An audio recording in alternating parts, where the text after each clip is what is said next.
Hello viewers, আসসালামু আলাইকুম।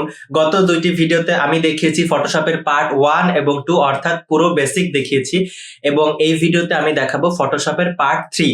আপনারা অনেকেই ফটোশপের ভিডিও গত দুইটা ভিডিওতে কমেন্ট করেছিলেন যে পার্ট 3 এর জন্য। তো এজন্যই আমি আজকে আপনাদের কথা চিন্তা করে পার্ট 3 নিয়ে আসতেছি। আশা করি ভিডিওটি সম্পূর্ণ শুরু থেকে শেষ পর্যন্ত মনোযোগ সহকারে দেখবেন। তাহলে আপনারা ভালোভাবে বুঝতে পারবেন ইনশাআল্লাহ। তো আর কথা না বাড়িয়ে চলে যাই মূল ভিডিওতে। তো প্রথমে আমরা ফটোশপটি ওপেন করে নিব। এই যে ফটোশপটি ওপেন হচ্ছে, আপনারা দেখতে পাচ্ছেন। এই যে ফটোশপ ওপেন হয়ে গেল। এখান থেকে আমরা চলে যাব নিউ ফাইল। এখানে সাইজ দেওয়াই আছে, এখান থেকে আমরা ক্রিয়েট অপশনে ক্লিক করে দিব। আপনারা আমি গত দুইটি ভিডিওতে দেখিয়েছি কিভাবে ফটোশপ ওপেন করতে হয়, কিভাবে একটি আর্টবোর্ড তৈরি করতে হয় এবং কিভাবে আদার্স অন্যান্য কাজগুলো করতে হয়। আমি গত ভিডিও দুইটাতে দেখিয়েছি, অর্থাৎ পার্ট 1 এবং 2 তে। আপনারা যারা পার্ট 1 এবং 2 দেখেননি তারা দেখে আসতে পারেন, তাহলে কিন্তু 3 নাও বুঝতে পারেন। তো এটি দেখার আগে পার্ট 1 এবং 2 দেখার অনুরোধ থাকবে, ঠিক আছে?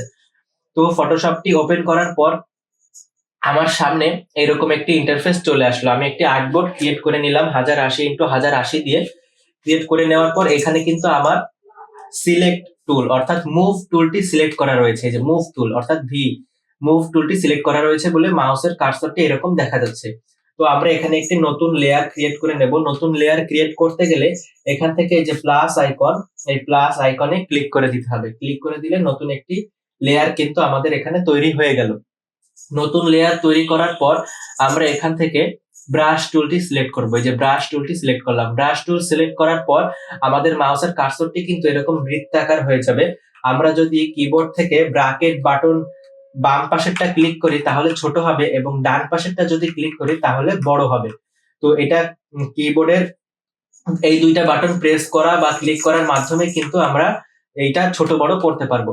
তো আমি যেহেতু পুরো পেজটাই ব্রাশ করব সেহেতু আমরা এটাকে বড় করে নিলাম। বড় করে নিয়ে এখান থেকে আমি একটা কালার সিলেক্ট করলাম, এটা হচ্ছে ডিপ বেগুনি।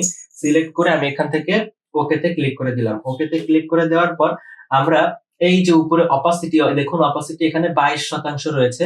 তো আমরা এখান থেকে এটা 100% বা 100% করে দিব এবং ফ্লো রয়েছে 30%, আমরা এখান থেকে 100% করে দিব। করে দিয়ে আমরা মাউসের লেফট বাটন প্রেস করব। প্রেস করে এই যে এরকম ব্রাশ করে দিব। তাহলে কিন্তু আমাদের ব্রাশ টুলটা কাজ করবে এবং আমাদের পুরো পেজটা কিন্তু আমরা যে কালার চাই সেই কালারে ব্রাশ করে নিতে পারবো। তো আমরা আমাদের পেজটি ব্লু কালার দিয়ে ব্রাশ করে নিলাম। ব্রাশ করে নেওয়ার পর এখন আজকে আমি মূলত আপনাদের দেখাবো ব্লেন্ডিং অপশনের কাজ, ঠিক আছে? ব্লেন্ডিং অপশনের কাজ আমি আজকে আপনাদের মূলত দেখাবো যে ব্লেন্ডিং অপশন দিয়ে একটা শেপকে কিভাবে কি করা যায়, একটা টেক্সট লেয়ারকে কিভাবে সুন্দর করা যায়, ঠিক আছে? টেক্সট লেয়ারের কাজ দেখাবো, শেপ লেয়ারের কাজ দেখাবো। তো শেপ লেয়ারের যেহেতু কাজ দেখাবো তো শেপ টুলটা আমি সিলেক্ট করে নিব। এই যে রেক্ট্যাঙ্গেল টুল, এখানে আরো টুলস আছে। রেক্ট্যাঙ্গেল টুলস আছে, এলিপস টুল আছে, ট্রায়াঙ্গেল টুল আছে, আরো লাইন টুল আছে, ঠিক আছে? তারপর আমি এখান থেকে রেক্ট্যাঙ্গেল টুলটি সিলেক্ট করে নিলাম। রেক্ট্যাঙ্গেল টুলটি সিলেক্ট করে নেওয়ার পর আমি এখান থেকে একটি শেপ ক্রিয়েট করে নিচ্ছি। এই যে আমি এখান থেকে শেপটি ক্রিয়েট করে নিলাম। এখন আপনারা লক্ষ্য করুন শেপটি ক্রিয়েট করার পর কিন্তু এখানে খালি স্ট্রোক দেখা যাচ্ছে। স্ট্রোক এবং ফিল কালার কি আমি গত ভিডিওতে বলেছি, অর্থাৎ পার্ট 2 তে আমি বলেছি। তো এই যে এখানে দেখুন শুধু স্ট্রোকের কালারটা অর্থাৎ সাদা কালারটা দেখা যাচ্ছে, ফিল কালারটা কিন্তু বোঝা যাচ্ছে না। কেন বোঝা যাচ্ছে না জানেন? এই যে দেখুন ফিল কালারটাও সেম কালার, অর্থাৎ আমি ব্রাশ টুল দিয়ে যে কালারটি দিয়েছি ফিল কালারেও কিন্তু সেম সেই কালারটি রয়েছে। তো আমি ফিল কালারটি ক্লিক করব। ক্লিক করে এখান থেকে ফিল কালারটি করে দিব এই যে রেড কালার। এই যে দেখুন ফিল কালারটা আমি রেড করে দিলাম। এখন দেখুন ফিল কালারটা কিন্তু আমাদের বোঝা যাচ্ছে, ঠিক আছে? তো এটা যদি আপনারা ছোট বড় করতে চান এই যে কোণা ধরে টান দিবেন বা এখানে ধরে টান দিলেই ছোট বড় হবে, ঠিক আছে? আর যদি আরেকটু ছোট বড় করতে চান, মনে করেন এই উপরের দিকেই খালি বড় করবেন, তাহলে কিবোর্ড থেকে শিফট বাটন প্রেস করে এখানে নিয়ে উপরের দিকে টান দিবেন। শিফট প্রেস করতে হবে, নাহলে কিন্তু হবে না। আবার শিফট বাটন প্রেস করে এরকম করবেন, ঠিক আছে? আবার আগের মতো করতে চাইলে কন্ট্রোল জেড দিবেন, আগের মতন হয়ে যাবে। তো এটা হচ্ছে শেপ বানালাম। এখন এই শেপ টুলটা আমরা এই মনে করুন যে আশেপাশে যে স্ট্রোকটি রয়েছে, চারপাশে যে স্ট্রোকটি রয়েছে, এই স্ট্রোকটি রিমুভ করে দিব। সেটি করতে গেলে স্ট্রোকে ক্লিক, এই মানে শেপ টুলটাতে ক্লিক করব। ক্লিক করার পর এই যে ডান পাশে স্ট্রোক, এই স্ট্রোকে ক্লিক করব। স্ট্রোকে ক্লিক করার পর এই যে একটা বক্স লাল কালারের একটা দাগ দেওয়া, এই বক্সে ক্লিক করলে কিন্তু আমাদের স্ট্রোকটি ডিসেবল হয়ে যাবে, অর্থাৎ স্ট্রোকটি চলে যাবে। তো এখন এটাকে আমরা সিলেক্ট করব, সিলেক্ট করার পর এখানে নিয়ে যাব, এই যে লেয়ারের পাশে নিয়ে যাব, নিয়ে যেয়ে ডাবল ক্লিক করব। ডাবল ক্লিক করলেই কিন্তু আমাদের ব্লেন্ডিং অপশনটি ওপেন হয়ে যাবে। এই যে দেখুন, শেপ লেয়ারটি সিলেক্ট করব, সিলেক্ট করে এখানে লেয়ার প্যানেলে যাব, লেয়ার প্যানেলে মাউসের কার্সরটি নিয়ে ডাবল ক্লিক করব। তো আমরা এখানে ডাবল ক্লিক করলেই কিন্তু দেখুন আমাদের এই ব্লেন্ডিং অপশনটি কিন্তু চালু হয়ে গিয়েছে। তো ব্লেন্ডিং অপশন চালু করতে গেলে আমাদের এই লেয়ারে ডাবল ক্লিক করতে হবে। তো ব্লেন্ডিং অপশনের এই যে লেয়ারটি চালু হয়ে যাওয়ার পর এটাকে আমরা একটু সাইডে সরিয়ে আনবো, সরিয়ে এনে এখান থেকে আমরা এই যে ব্রেভেল এন্ড ইম্বোস, এখানে কিন্তু অনেক অপশন আছে, ঠিক আছে। তো আমরা প্রথম অপশনটি একটু চালু করে দেখি কি হয়। ব্রেভেল এন্ড ইম্বোসে আমরা ক্লিক করব, ক্লিক করলে দেখুন উপর থেকে একটু সাদা সাদা আভা চলে আসছে। তো এই ব্রেভেল এন্ড ইম্বোসে ক্লিক করার পর এই যে এখানে ক্লিক করার পর এই টিক মার্কটি ইনেবল হবে, তারপর এই অপশনগুলো কিন্তু সামনে চলে আসবে। তো এখান থেকে আপনারা এখান থেকে ইম্বোস সিলেক্ট করে রাখবেন।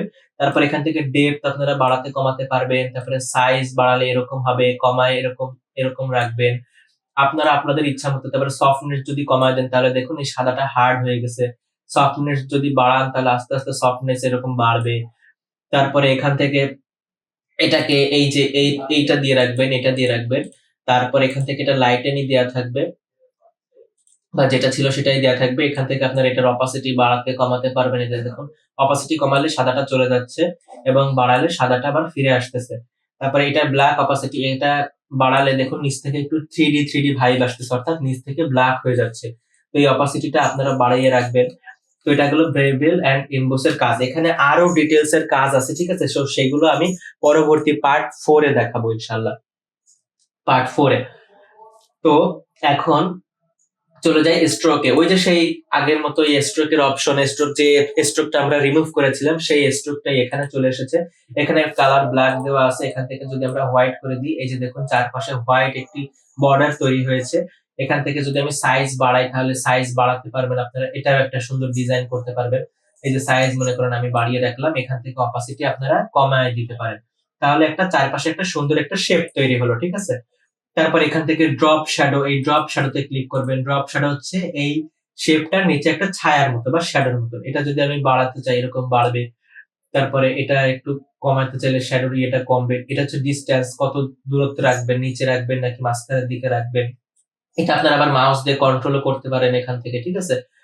তো এটা কন্ট্রোল এখান থেকে না করে এখান থেকে করাই ভালো। তারপরে এখানে কালারের অপাসিটিটা কমাতে বাড়াতে পারবেন, এখানে কালারটা চেঞ্জ করতে পারবেন, এখানে সাদা দিতে পারেন, লাল দিতে পারেন, ব্ল্যাক দিতে পারেন, আপনারা আপনাদের অনুযায়ী কালার দিতে পারেন। তো আমি ব্ল্যাক দিয়ে রাখলাম, ব্ল্যাক দিয়ে আমি ওকেতে ক্লিক করলাম। তারপর এখান থেকে আউটার গুলো হচ্ছে পিছনের একটা গ্লো, এটা এটা আপনারা মনে করেন সাদা দিতে পারেন, এই যে এটা সাদা দিতে পারেন। তারপরে এইরকম দেখা যাচ্ছে এই যে এরকম আপনার ডট ডট, এটা হচ্ছে এই যে নয়েজের কারণে, এই নয়েজটা যদি আপনারা কমায় দেন তাহলে এটাকে একদম স্মুথ মনে হবে, বা নয়েজটা যদি বাড়ায় দেন তাহলে এরকম একটা ডিজাইন তৈরি হবে। তো আমি নয়েজটা কমায় দিচ্ছি, কমায় দিয়ে অপাসিটিটাও আমি কমায় দিচ্ছি, এই অপাসিটিটা কমায় দিলাম, তাহলে একটা সুন্দর আভা তৈরি হলো আমার শেপের চারপাশে। তারপর এখান থেকে ইনার শ্যাডো যদি আমি ক্লিক করি এর ভিতরে একটা শ্যাডো তৈরি হবে। যেমন আমি অপাসিটিটা যদি বাড়াই, এই যে দেখুন চারপাশে একটা শ্যাডো তৈরি হচ্ছে, আপনারা লক্ষ্য করবেন ভালো করে, নাহলে কিন্তু বুঝতে পারবেন না। এবং আমি যদি অপাসিটিটা কমায় দিই তাহলে দেখুন শ্যাডোটা চলে যাচ্ছে, আবার অপাসিটিটা বাড়ায় দিলে শ্যাডোটা চলে আসতেছে, ঠিক আছে। তারপর এখানে আরো অপশন আছে, ডিসটেন্স আছে, এই ডিসটেন্স যদি বাড়ান এরকম হবে, ঠিক আছে, কমাইলে এরকম হবে। তারপরে যদি ইনার গ্লো দেন তাহলে এই যে একটা সাদা একটা গ্লো তৈরি হবে। এখানে যদি আমি নয়েজটা বাড়াই দিই এরকম নয়েজটা বাড়বে, অপোজিটটা বাড়াইলে এই যে ইনার গুলো মানে ভিতরের দিকে একটা গ্লো, ঠিক আছে। আর আউটার গুলো ছিল হচ্ছে বাইরের দিকের গ্লো, আর ইনার গুলো হচ্ছে ভিতরের দিকের গ্লো, ঠিক আছে। আপনার এখান থেকে সাইজ বাড়াতে পারবেন, সাইজ বাড়ায় যদি আপনারা নয়েজ একটু কমায় দেন, অপাসিটি একটু কমায় দেন, এটার ভিতরে সুন্দর একটি ডিজাইন তৈরি হবে। এই যে চোখটা যদি আরেকটু বাড়ায় দেন, এই যে চোখ একটু বাড়ায় দেবেন, নয়েজ একটু বাড়ায় দিবেন, অপাসিটিটা হালকা কমিয়ে দেবেন। দেখুন একটা কার্পেটের মতো তৈরি হয়েছে, মানে একটা ডট ডট ডট ডট একটা মানে সুন্দর একটা এই যে স্ট্রাকচারের মতো তৈরি হয়েছে, ঠিক আছে। তো তারপর এখান থেকে যে জিলটার একটু কমাতে বাড়াতে পারেন, রেঞ্জ একটু কমাতে বাড়াতে পারেন, ঠিক আছে।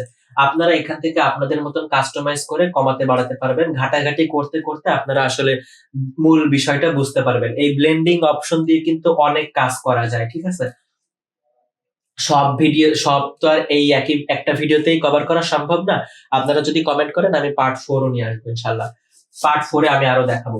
তারপর এখান থেকে কালার ওভারলে দিলে হচ্ছে পুরোটার কালারই চেঞ্জ হয়ে যাবে। তো শেপে অনেকে কালার ওভারলে দেয় না, এই কালার ওভারলেটা আমি অফ করে দিলাম।